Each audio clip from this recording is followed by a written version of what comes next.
ഈ ജൈവ പച്ചക്കറികളൊക്കെ ചെയ്യുന്നവർ ഈ സ്ലറി ഉപയോഗിക്കുമ്പോൾ ഒരുപാട് തെറ്റുകൾ ചെയ്യുന്നുണ്ട്. ആ തെറ്റുകളെ ഒന്ന് ചൂണ്ടിക്കാണിക്കുകയാണ് ഇന്നത്തെ വീഡിയോ. അത് മാത്രമല്ല, ഈ സ്ലറി എങ്ങനെയാണ് ഒഴിച്ചു കൊടുക്കുന്നത്, അത് ഒഴിച്ചു കൊടുക്കാൻ ഒരു പ്രത്യേക ഇതുണ്ട്. ആ രീതിയിൽ വേണം ഒഴിച്ചു കൊടുക്കാൻ, അല്ലെങ്കിൽ ചെടി ഉണങ്ങിപ്പോകും, അല്ലെങ്കിൽ ചീഞ്ഞു പോകും, ഒന്നുമല്ലെങ്കിൽ ഈ വളം ഉപയോഗശൂന്യമായിട്ട് പോകും. അപ്പോൾ സ്ലറി ഉപയോഗിക്കുമ്പോൾ ഒരുപാട് ഗുണങ്ങളുണ്ട്. പെട്ടെന്ന് ചെടി വലിച്ചെടുക്കും, അതാണ് ഏറ്റവും വലുത്. അപ്പോൾ ഇത് സ്ലറി ഉണ്ടാക്കുമ്പോൾ എത്ര നാൾ കാത്തിരിക്കണം, ഇതൊക്കെ വളരെ ഗൗരവമുള്ളതാണ്. നമ്മൾ നിസ്സാരമായിട്ട് കാണും, കുറച്ച് സ്ലറി ഉണ്ടാക്കി ചെടികൾക്ക് കൊണ്ട് ഒഴിക്കുമ്പോൾ ഇനി കുഴപ്പമില്ല, ഇഷ്ടം പോലെ ഉണ്ടായിക്കോളും എന്നൊക്കെ വിചാരിച്ചിട്ടുണ്ടെങ്കിൽ അത് തെറ്റാണ്. അങ്ങനെയൊന്നും ഉണ്ടാകില്ല. സ്ലറി ഉപയോഗിക്കുമ്പോൾ ഒരുപാട് ശ്രദ്ധിക്കാനുണ്ട്. ആ കാര്യത്തെ പറ്റിയാണ് ഇന്ന് ഞാൻ പറയുന്നത്. അത് എല്ലാവർക്കും ഒരുപാട് ഉപകാരപ്പെടാൻ സാധ്യതയുള്ള സംഭവമാണ്. ഇപ്പോൾ ചെടി നട്ട് പൂക്കുന്നതിന് മുമ്പ്, പൂവിടാനുള്ള ടെൻഡൻസി കാണിക്കുന്നതിന് മുമ്പ് ചെയ്യേണ്ട വളം ഏതാ, പൂവിടാൻ തുടങ്ങിയാൽ കൊടുക്കേണ്ട സ്ലറി ഏതാണ്, ഈ കാര്യങ്ങളാണ്. അത് പ്രത്യേകം ശ്രദ്ധിച്ച് ചെയ്യണം, അല്ലെങ്കിൽ കാര്യമില്ല. ഇപ്പോൾ പൂവിടാറായി കഴിഞ്ഞാൽ പിന്നെ നമ്മൾ ചാണക സ്ലറി കൊണ്ട് ഒഴിച്ചു കൊടുത്താൽ ചെടി വല്ലാതെ അങ്ങ് വളർന്നു പോകും, പൂവിടില്ല. അപ്പോൾ പൂവിടുന്ന സമയത്ത് നമ്മൾ കൊടുക്കേണ്ട വളം പ്രത്യേകിച്ച് കാണിക്കാം. അപ്പോൾ ആദ്യം 10 ലിറ്ററിൻ്റെ 2 ബക്കറ്റാണ് എടുക്കേണ്ടത്. ഇതിപ്പോൾ നിങ്ങൾക്ക് ഞാൻ ഈ വീഡിയോ കാണിച്ചതാണ് ഈ സ്ലറി. ഇത് കഞ്ഞിവെള്ളവും അതുപോലെ കടലപ്പിണ്ണാക്കും കൂടി ചേർത്തുണ്ടാക്കിയ സ്ലറിയാണ്. ഇതിപ്പോൾ 2 ആഴ്ച കൂടുതലായി. ഒരാഴ്ച കഴിയുമ്പോൾ സ്ലറി എടുക്കാം. കാരണം ഇതിൽ മൈക്രോ അണുക്കളുണ്ട്, ഒരുപാട് സൂക്ഷ്മാണുക്കൾ നിറയും. ഈ ചെടിക്ക് ആവശ്യമുള്ള ചെടിയുടെ വളർച്ചയ്ക്ക് മറ്റ് കീടങ്ങൾ വരാതിരിക്കാനും അതിനെ ചെറുക്കാനും ഒക്കെ കഴിവുള്ള സൂക്ഷ്മാണുക്കളാണ് ഈ സ്ലറിയിൽ നിറയുക. അതാണ് ഈ സ്ലറി കൊടുക്കുന്നതിൻ്റെ പ്രധാന ഒരു സംഭവം. ഒരുപാട് നല്ല നല്ല മുകുളങ്ങളുണ്ട് ഇതിനകത്ത്. അപ്പോൾ ഇത് 2 ആഴ്ചയായിട്ട് ഇതിൽ പുഴു ഒന്നും വന്നിട്ടില്ല. സ്മെല്ലും ഇല്ല. അതിൽ ശർക്കര ചേർക്കുന്നത് കൊണ്ടാണ് ഇതങ്ങനെ സംഭവിക്കുന്നത്. നല്ല കൊഴുപ്പല്ലേ എന്ന് നോക്കി, കണ്ടോ, നല്ല കൊഴുപ്പാണ് ഇതിൻ്റെ. അപ്പോൾ ഇതിൽ നമുക്ക് ഒരു കപ്പ് ഈ സ്ലറി എടുക്കണം. ഇനി അടുത്തത് ഇതാണ്. ഞാൻ നേരത്തെ പറഞ്ഞതുപോലെ ഇതിനകത്ത് ഈ സ്ലറി ഈ ചെടി വച്ച് ഒരാഴ്ചയൊക്കെ കഴിയുമ്പോൾ നമ്മൾ കൊടുക്കുന്നതാണ്. അത് 2 തവണ കൊടുക്കാം. ആ 2 തവണ കൊടുക്കുമ്പോഴേക്കും ഇത് പൂക്കാറാകുമ്പോൾ നമ്മൾ കൊടുക്കുന്നത് ഇത് ഈ സാധനമാണ്. ഇത് ഉള്ളിത്തോല് കഷായമാണ്. നമ്മൾ ഉള്ളിത്തോലില്ലേ, അത് ശർക്കരയൊക്കെ ചേർത്ത് കഷായം ചെയ്ത് വെച്ചിരിക്കുന്നത്. ഇതും നേരത്തെ പറഞ്ഞതുപോലെ 2 ആഴ്ച കഴിഞ്ഞതാണ്. ഞാൻ ഇതിൽ നിന്നൊക്കെ എടുത്തതാണ്. ഇതിൽ നിന്നൊക്കെ ഓരോ ട്രിപ്പ് എടുത്തതാണ്. അതാണ് ഇങ്ങനെ കുറഞ്ഞു നിൽക്കുന്നത്. പിന്നെ അപ്പുറത്തുള്ളത് അത് നൈട്രജനാണ് കേട്ടോ, അത് പുല്ലാണ്. നിറയെ പച്ചപ്പുല്ലും ശർക്കരയും ഉപ്പും മുളകും. ഇതിൽ കൊതുകുകൾ രണ്ടൊക്കെ വന്നു തുടങ്ങി. ശർക്കര കുറച്ചേ ചേർത്തിട്ടുള്ളൂ. 25 ഗ്രാം ശർക്കര, 25 ഗ്രാം ഉപ്പ്, 25 ഗ്രാം വാളംപുളി. ഉപ്പ്, പുളി, മധുരം. അതാണ് ഈ നൈട്രജൻ മുഴുവൻ പുല്ലിൽ നിന്നും ഈ വെള്ളത്തിലേക്ക് ആവാഹിച്ച് കൊണ്ടുവരുന്ന ഒരു കഴിവാണ് ഈ 3 ത്രിമധുരങ്ങൾക്കുള്ളത്. ത്രിമധുരം എന്ന് പറഞ്ഞാൽ 3 മധുരമാണല്ലോ. അപ്പോൾ ഈ ത്രിമധുരങ്ങൾക്ക് ഉള്ള കഴിവാണ് ഈ പുല്ലിലെ എല്ലാ മൂലകങ്ങളെയും വെള്ളത്തിലേക്ക് ലയിപ്പിക്കും. അത് ഞാൻ എടുത്തിട്ടില്ല, കുറച്ച് ഉണ്ടാക്കിയുള്ളൂ. അതങ്ങനെ ഇരിപ്പുണ്ട്. അത് എടുക്കേണ്ട സമയം ഇപ്പോഴല്ല, അതെടുക്കുമ്പോൾ നിങ്ങളെ കാണിക്കാം. അപ്പോൾ ഇത് രണ്ടും നമ്മൾ എടുത്തിട്ടുണ്ട്. ഇതിൽ 6 കപ്പ് വെള്ളം കൂടി ഒഴിക്കണം. 3 6, 3 ഇരട്ടി ഒന്നിന്. ആദ്യം എടുത്തതിന് 3 കപ്പ്, രണ്ടാമത് എടുത്തതിന് 3 കപ്പ്, അങ്ങനെ 6 കപ്പ് വെള്ളമാണ് ഇനി ഇതിൽ ചേർക്കേണ്ടത്. അപ്പോൾ ഇത് 6 3 9. ഈ ബക്കറ്റിൽ 10 ലിറ്ററിൻ്റെയാണ്. അത്ര എടുക്കാൻ വെള്ളം. ആവശ്യം കഴിഞ്ഞാൽ എടുത്തിട്ട് ബാക്കിയുള്ളത് അടച്ചു വയ്ക്കണം. എയർ ടൈറ്റായിട്ടിരിക്കണം.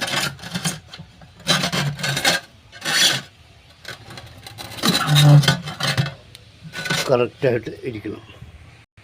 ഇനിയിപ്പോൾ ഇത് അരിക്കണമെങ്കിൽ നമുക്ക് ഈ വെള്ളം ചേർത്തിട്ട് വേണം. 1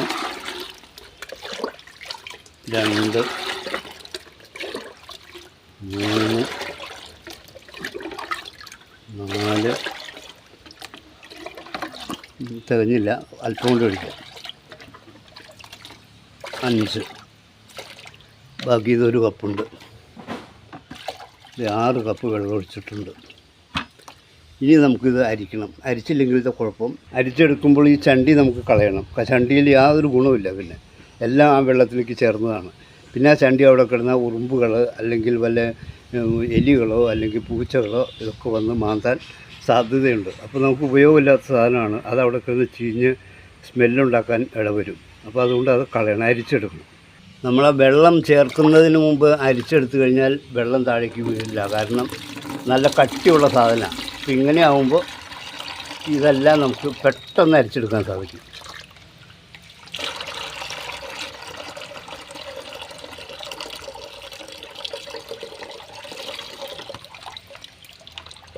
നിങ്ങൾക്ക് ആ 4 വീഡിയോകളുണ്ട് ഈ സ്ലറി ഉണ്ടാക്കിയത്. ചാണക സ്ലറി, കടലപ്പിണ്ണാക്ക് സ്ലറി, അതുപോലെ ഉള്ളിത്തോല് സ്ലറി, നൈട്രജൻ ഉണ്ടാക്കാൻ പുല്ല് കൊണ്ടുള്ള സ്ലറി. അപ്പോൾ ഈ 4ഉം അതിൻ്റെ ലിങ്കൊക്കെ ഇടാൻ ബുദ്ധിമുട്ടാണ്. എല്ലാത്തിൻ്റെയും ലിങ്ക് ഇടണം. അതൊക്കെ പ്രായോഗികമല്ല. അപ്പോൾ നിങ്ങളത് പോയി ആ വീഡിയോ കാണുക, സംശയമുള്ളവർ. അപ്പോൾ ശ്രദ്ധിക്കേണ്ട കാര്യം ഒരെണ്ണം നേരത്തെ പറഞ്ഞു, ഇനി 2 ഉണ്ട്. ആ 2 ഞാൻ ഇനി പറയാം. അപ്പോൾ ഇതിൽ നിന്ന് നമുക്കൊരു കപ്പ് എടുക്കാം. ഇപ്പോൾ ഞാൻ ഈ വെണ്ടയുടെ താഴെ കുഴിയെടുത്തിരിക്കുന്ന കണ്ടോ, കാണാവോ നിങ്ങൾക്ക്? ഇതിങ്ങനെ വട്ടത്തിൽ കുഴിയെടുത്തിരിക്കുന്നത്. അപ്പോൾ വെണ്ടയുടെ വേര് ഇത് ഇത്രയും ഭാഗത്തേക്ക് വരും, ഇങ്ങനെ ഇത്രയും ദൂരേക്ക് വരും. അപ്പോൾ ഇതിൻ്റെ ചുവട്ടിൽ ഒരിക്കലും ഒഴിച്ചു കൊടുക്കരുത്. ഇവിടെ ഒഴിച്ചു കൊടുക്കരുത്. അത് ചെടി ചെയ്യുകയും ചെയ്യും. ചെടിക്ക് അത് വലിക്കാൻ സാധിക്കുകയില്ല. അവിടെ വേരില്ല. പുതിയ വേരുകൾ പൊട്ടി വരുന്നത് ഈ ഭാഗത്താണ്. ഇവിടെ കാണാം വേരുകൾ ഇവിടെ കാണാം നമുക്ക്. അപ്പോൾ അതിന് ഈ ഭാഗത്താണ് ഒഴിച്ചു കൊടുക്കേണ്ടത്. കുറച്ച് ഒഴിച്ച് കൊടുത്താൽ മതി. 1/2 കപ്പ് ഒരെണ്ണത്തിൽ ഒഴിച്ചാൽ മതി. അത് എല്ലാ ഭാഗത്തും അത് എത്തണം. കണ്ടോ? ഇപ്പോൾ ഈ 1/2 കപ്പ് കൊണ്ട് അതിപ്പോൾ എൻ്റെ എല്ലാ ഭാഗത്തും എത്തിയിട്ടുണ്ട്. അപ്പോൾ ആദ്യം നമ്മൾ അതുപോലെ വട്ടത്തിൽ ചെറിയൊരു ഇതുകൊണ്ട് ഒരു ചെറിയ ആ വെള്ളം കെട്ടി നിൽക്കാൻ ഭാഗത്തിന് ചെയ്യുക. ഇപ്പോൾ ഭയങ്കര മഴക്കാലമാണെങ്കിൽ അത് ചെയ്യരുത്. മഴ മാറിയ സമയത്തേക്കാണ് അത് ചെയ്യേണ്ടത്. അല്ലെങ്കിൽ നമ്മൾ വളം ഒഴിച്ചതിന് ശേഷം അതൊന്ന് മൂടണം. അല്ലെങ്കിൽ മഴവെള്ളം അവിടെ കെട്ടിക്കിടക്കാൻ സാധ്യത വരും. അത് ഒഴിവാക്കാനാണ് ഇങ്ങനെ ചെയ്യുന്നത്. ഇപ്പോൾ മഴയില്ല, നല്ല വെയിലാണ്. അതുകൊണ്ടാണ് ഞാൻ സ്ലറി ചെയ്തത്. ഇത് അറിയാവുന്നവരുണ്ടാകും, അവരെ ക്ഷമിക്കുക. ഇത് അറിയാൻ പാടില്ലാത്തവരാണ് ഇത് മനസ്സിലാക്കി ചെയ്യേണ്ടത്. അപ്പോൾ ഞാൻ ഇത്രയും പാട് കഴിച്ച് നിങ്ങൾക്ക് ഈ വളത്തിൻ്റെയൊക്കെ ഇത് കാണിച്ചു തരുമ്പോൾ നിങ്ങൾ തീർച്ചയായിട്ടും സബ്സ്ക്രൈബ് ചെയ്യാതെ മറന്നുപോയി എന്ന് വിചാരിച്ച് മാറിപ്പോകരുത്. ആദ്യം സബ്സ്ക്രൈബ് ചെയ്യുക, ഇഷ്ടപ്പെട്ട ലൈക്ക് ചെയ്യുക, അതുപോലെ സുഹൃത്തുക്കൾക്കൊക്കെ ഒന്ന് ഷെയർ ചെയ്യുക. പരിചരണത്തിൻ്റെയാണ്. കണ്ടോ, അടിപൊളിയായിട്ടാണ് വെണ്ടയ്ക്ക ഉണ്ടാകുന്നത്. അത് ഈ ഒരെണ്ണത്തിൽ മാത്രമൊന്നുമല്ല, എല്ലാത്തിലും അങ്ങനെയാണ്. ഇത് കണ്ടോ, അവിടെയൊക്കെ കാണാം നമുക്ക്. ഇഷ്ടം പോലെയാണ് വെണ്ടയ്ക്ക ഉണ്ടാകുന്നത്. നമ്മളെ ആവശ്യം കഴിഞ്ഞ് കൊടുക്കാൻ പറ്റുമെന്ന് തോന്നുന്നു. അപ്പോൾ 10 വെണ്ടേ ഉള്ളൂ കേട്ടോ.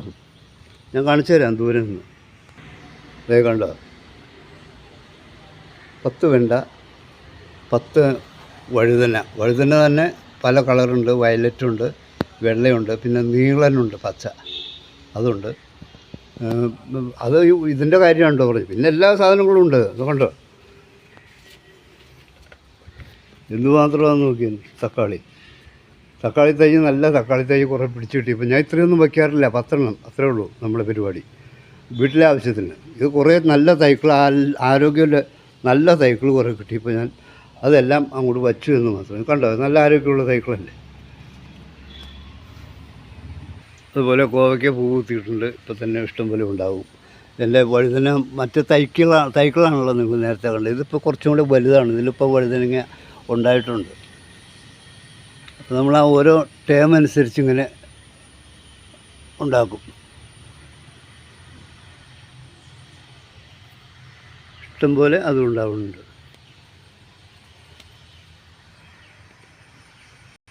അപ്പോൾ മറക്കാതെ ഷെയർ ചെയ്യുക എല്ലാവർക്കും. ഇത് ഫുള്ള് മൈക്രോ ന്യൂട്രിയൻ്റാണ് കേട്ടോ. ഇതിൻ്റെ വീഡിയോ വരുന്നുണ്ട് അടുത്ത ദിവസം, ഇതെങ്ങനെയാണ് ഉണ്ടാക്കുന്നതെന്ന്. അപ്പോൾ എല്ലാവർക്കും നന്ദി, നമസ്കാരം.